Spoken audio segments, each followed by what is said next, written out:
Le psaume 66 proclame que le salut est pour toutes les nations qui chantent leur joie.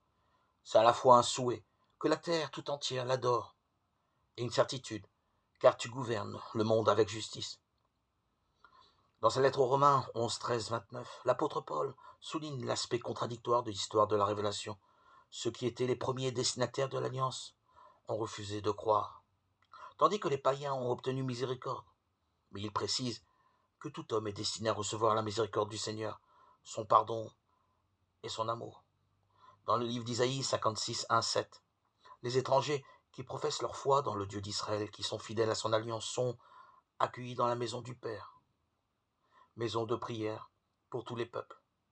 Pourtant, certains peuples étaient voués à l'anathème, Deutéronome 7, 2. C'est le cas des Cananéens. Dans l'Évangile, l'attitude et les propos de Jésus nous choquent. Il se place dans un premier temps en conformité avec la mentalité de son époque. Pour se convertir, il ne suffisait pas de croire au vrai Dieu, mais d'adopter les usages juifs afin d'intégrer le peuple élu.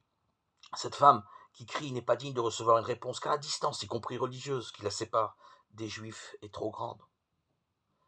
Pour les disciples, il s'agit même de ne plus l'entendre, ces cris semblant être insupportables. Mais la Cananéenne, portée par son obstination amoureuse pour son enfant, se prosterne aux pieds de Jésus, en utilisant une formule du psaume 69. Seigneur, viens à mon secours. Par sa réponse, Jésus souligne ce qui fait le véritable acte religieux. Non pas les usages et les rites, mais la foi. Dans l'évangile de Matthieu, cette rencontre entre Jésus et la Cananéenne est encadrée par 2 récits de multiplication des pains et précédée par un enseignement sur le pur et l'impur. L'évangéliste souligne ainsi que pour recevoir le pain des enfants, seul est nécessaire la foi en Christ.